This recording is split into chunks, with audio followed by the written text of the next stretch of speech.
Hello students, आज हम अपनी क्लास में डिस्कस कर रहे हैं प्रोविडेंट फंड्स यानी कि भविष्य निधियाँ। भविष्य निधि वेतन के स्थान पर मिलने वाले लाभों में एक महत्वपूर्ण स्थान रखती है। तो सबसे पहले भविष्य निधि को पढ़ने के लिए, प्रोविडेंट फंड को पढ़ने के लिए हम ये जानें कि भविष्य निधि होती क्या है। सामान्य भाषा में भविष्य निधि से तात्पर्य है भविष्य के लिए कोष बनाना, भविष्य के लिए प्रबंध करना। इसके लिए कर्मचारी क्या करता है, वेतन में से प्रति माह एक निश्चित राशि काटकर इस फंड में जमा करवाता है और नियोक्ता भी क्या करता है, इतनी ही एक निर्धारित राशि उसमें जमा करवाता है। तो प्रोविडेंट फंड जो है ये भविष्य के लिए कर्मचारी द्वारा तैयार किया गया ऐसा एक कोष और प्रबंध है जिसके अंतर्गत कर्मचारी एक निश्चित राशि अपने स्वयं के वेतन में से अंशदान के रूप में जमा करवाता है।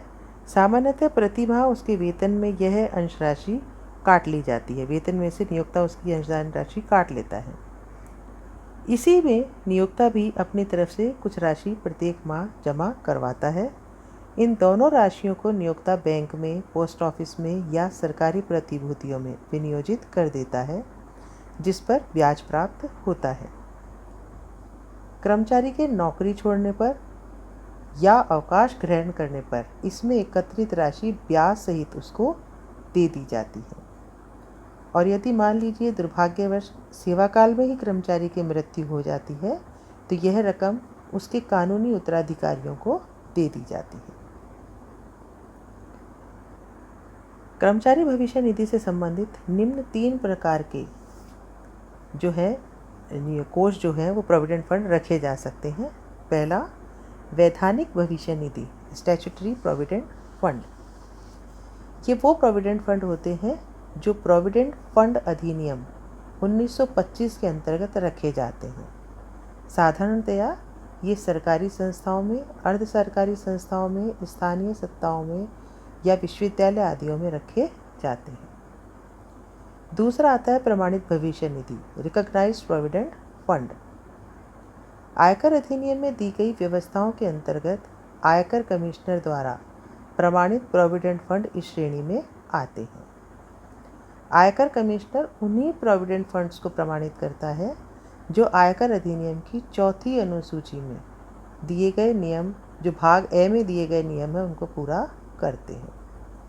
ये फंड साधारणतया व्यापारिक कंपनियों एवं संस्थाओं में रखे जाते हैं। तीसरी भविष्य निधि आती है अप्रमाणित भविष्य निधि, अनरिकॉग्नाइज्ड प्रोविडेंट फंड।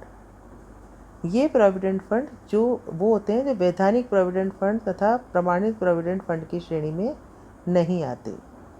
साधारणतया ये जो फंड है वो छोटे स्तर पर व्यापार करने वाली निजी संस्थाओं द्वारा रखे जाते हैं।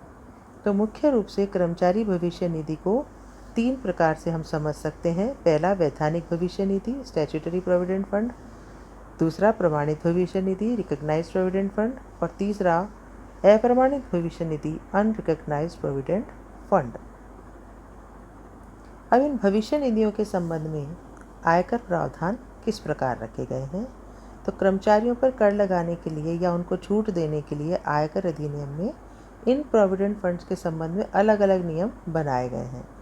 तो इन नियमों को हम जो निम्नलिखित जो मैं आपको शीर्षक बता रही हूँ उसके अनुसार हम पढ़ेंगे, समझेंगे। पहला है कर्मचारी का अंशदान, दूसरा है नियोक्ता का अंशदान, तीसरा है दोनों के अंशदान के जमा पर प्रतिवर्ष जमा होने वाला ब्याज, अर्थात प्रोविडेंट फंड में प्रतिवर्ष जमा होने वाला ब्याज। चौथा और अंतिम है भविष्य निधि से प्राप्य एकमुश्त राशि, यानी कि कर्मचारी को अवकाश प्राप्ति पर मिलने वाली एकत्रित राशि। सबसे पहले हम समझ लें कर्मचारी का अंशदान। देखो, यद्यपि कर्मचारी के वेतन में से ये राशि काट ली जाती है और उसे नकद प्राप्त नहीं होती, परंतु यह उसके द्वारा प्राप्त करी हुई मानी जाती है। इसलिए उसकी कुल आय की गणना करते समय यह राशि कर्मचारी के वेतन में सम्मिलित रखी जाती है। दूसरा आता है नियोक्ता का अंशदान। नियोक्ता के अंशदान में के संबंध में हम ये देखते हैं कि कर्मचारी के वेतन में सम्मिलित किया जाए या नहीं किया जाए। वैधानिक प्रोविडेंट फंड में तथा अप्रमाणित प्रोविडेंट फंड में नियोक्ता द्वारा जो अंशदान दिया जाता है वो किसी भी दशा में वेतन में सम्मिलित नहीं किया जाता। लेकिन प्रमाणित प्रोविडेंट फंड में यदि नियोक्ता का अंशदान, ध्यान से मेरी बात को सुनिएगा, यदि प्रमाणित प्रोविडेंट फंड में नियोक्ता द्वारा दिया गया अंशदान कर्मचारी के वेतन से 12% से अधिक है तो आधिक्य की राशि को वेतन में शामिल किया जाता है। यानी कि मान लो 12 की जगह 13% है तो आप 1% जो अतिरिक्त हो रहा है उसे कर्मचारी के वेतन में शामिल करेंगे।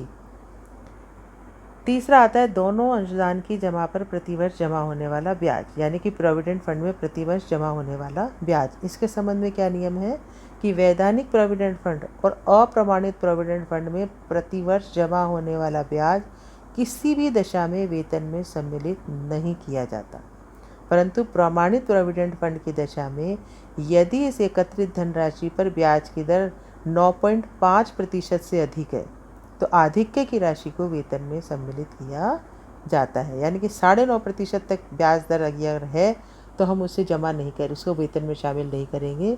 लेकिन 9.5% से ज़्यादा है, 9.5% से ज़्यादा है तो आधिक्य को हम वेतन में शामिल करेंगे। चौथा आता है भविष्य निधि से प्राप्त एकमुश्त राशि। तो अवकाश प्राप्ति पर मिलने वाली जो ये एकमुश्त राशि है इसके संबंध में भी अलग अलग नियम हैं, वो हम थोड़ा डिटेल में देख लेते हैं। भविष्य निधि में जो एकमुश्त राशि मिलती है उसके संबंध में अलग अलग भविष्य निधि के संबंध में निम्न आयकर प्रावधान है। वैधानिक भविष्य निधि में ये प्राप्त एकमुश्त राशि कर्मचारी को पूर्णतया करमुक्त होती है। प्रमाणित भविष्य निधि में 3 कंडीशंस हैं करमुक्ति के लिए। पहली, कर्मचारी ने नियोक्ता के यहाँ लगातार 5 वर्ष की सेवाएं दी हो। दूसरी, यदि वो 5 वर्ष की लगातार सेवाएं नहीं दे पाता है और उसकी सेवा अपरिहार्य कारणों से समाप्त हो जाती है जो कि कर्मचारी के स्वयं के नियंत्रण में नहीं है, जैसे वो अस्वस्थ हो गया है, अयोग्य हो गया है या नियोक्ता ने व्यापार बंद कर दिया है, छटनी के कारण हटा दिया है, तो यानी कि कोई ऐसा अपरिहार्य कारण जिसके लिए वो 5 वर्ष तक की सेवाएं नहीं दे पाया हो। तीसरा, यदि वो नौकरी बदल लेता है और नौकरी बदलने पर भविष्य निधि खाते का शेष अन्य नियोक्ता के यहाँ हस्तांतरित करवा लेता है और वहाँ उसकी पूर्व नियोक्ता और वर्तमान नियोक्ता को मिला के कुल सेवाएं 5 वर्ष या इससे अधिक हो जाती है, तो इन तीनों दशाओं में प्रमाणित भविष्य निधि की एकमुश्त राशि क्या होती है, करमुक्त हो जाती है।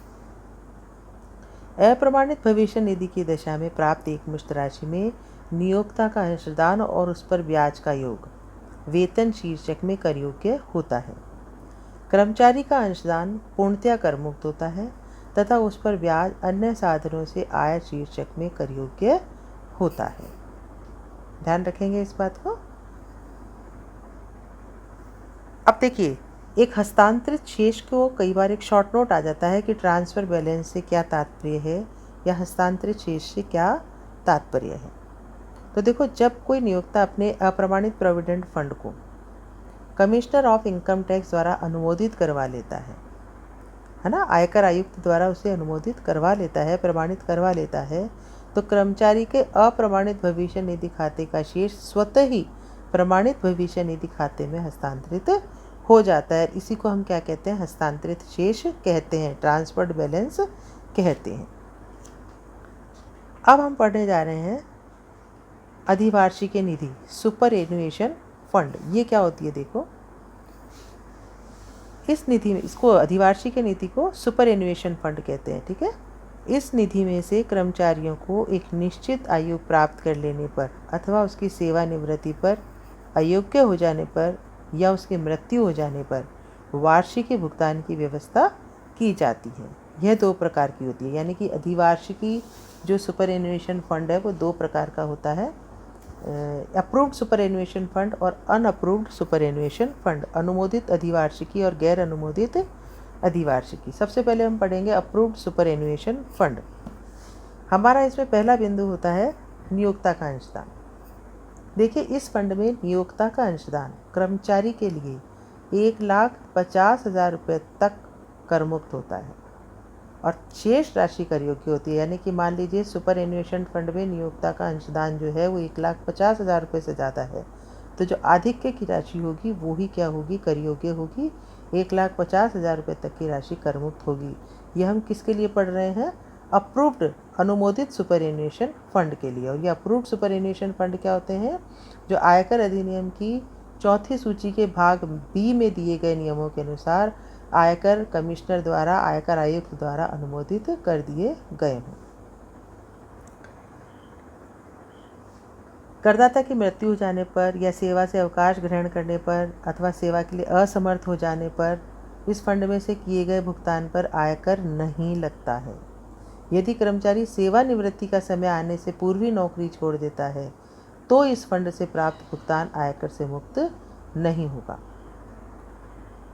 ऐसी परिस्थिति में इस फंड में भुगतान करने से पूर्व नियोक्ता का यह कर्तव्य बन जाता है कि वह स्वयं के अंशदान और उस पर ब्याज के पिछले 3 कर निर्धारण वर्षों में उसके द्वारा चुकाए गए कर की औसत दर से आयकर काट के जमा करवा दे। इसी तरीके से देखो, इस फंड में जो एकत्रित राशि पर ब्याज मिलता है और जो एकमुश्त राशि प्राप्त होती है, दोनों ही क्या होती है, पूर्णतया कर मुक्त होती है। गैर अनुमोदित जो सुपरएन्युएशन फंड है, अनअप्रूव्ड जो सुपरएन्युएशन फंड है, उसके संबंध में क्या प्रावधान है कि ऐसी राशि में सम्मिलित कर्मचारी का स्वयं का अंशदान तो पूर्णतया कर मुक्त होता है। कर्मचारी के अंशदान का जो ब्याज है वो अन्य साधनों से आय शीर्षक में कर योग्य होता है। और यदि मान लीजिए कर्मचारी के स्वयं के अंशदान और उसके ब्याज से अधिक राशि प्राप्त होती है तो उस अधिक राशि को क्या किया जाता है, वेतन में सम्मिलित किया जाता है।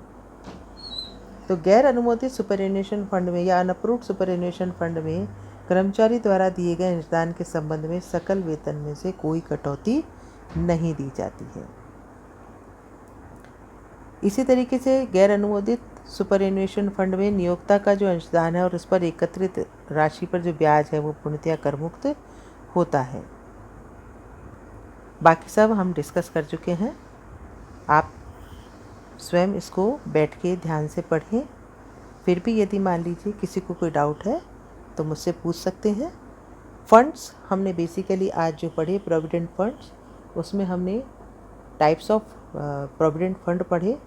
उसमें कितने किस तरह से अंशदान होते हैं, ब्याज की राशि होती है, किस फंड में किस तरीके से कर मुक्ति प्रदान की जाती है, कौन सी राशि कर योग्य होती है।